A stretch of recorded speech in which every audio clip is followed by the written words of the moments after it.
So, as we know from the previous lectures, Tails is a live and an amnesic operating system. What we mean by this is it leaves no traces on the computer that it gets used on, and it does this by never using the internal storage. It runs completely from the RAM, which is securely wiped once you turn off or restart the computer. Then, when that computer boots, it will boot into its default operating system.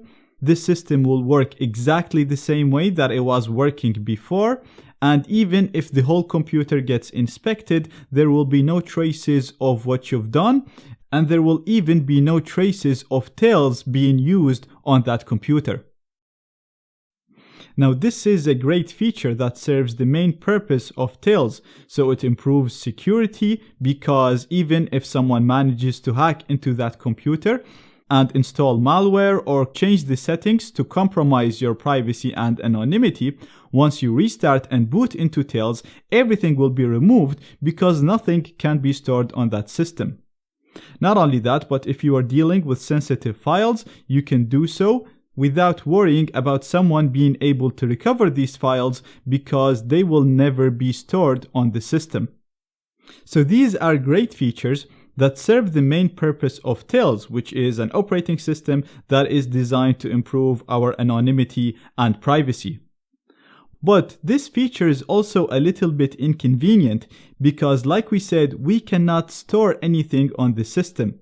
So not only that we can't store files and passwords or keys, which is something that we might want to do, we also can't save any changes we make to any of the programs. For example, if you configure the mail client, or if you change the Tor settings, or even if you connect to a Wi-Fi network, all of these settings will be removed and forgotten once you restart or boot into Tails again. So every time you boot in Tails, you'll have to go and connect to the network that you always connect to. You'll have to go and change the Tor browser settings if you change them.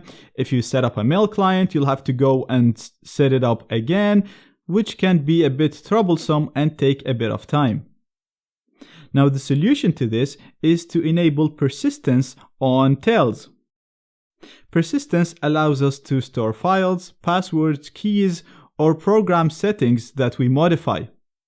It does this by encrypting whatever that's left on the USB flash drive, so it still doesn't use the internal storage. The internal storage will still remain untouched, and it will only rely on the space remaining on that USB stick. It will encrypt that space to improve its security. And then when you log in, you will have two options. You can log in with the live default option where nothing is stored, or you can unlock the persistent storage where you'll be able to store files in a specific directory, install programs, edit settings, and everything will be stored like any other operating system. So with this, you'll be able to store files, passwords, keys, like I said. You'll be able to modify settings. So if you connect to a network or if you log into a mail client, all of these settings will be stored.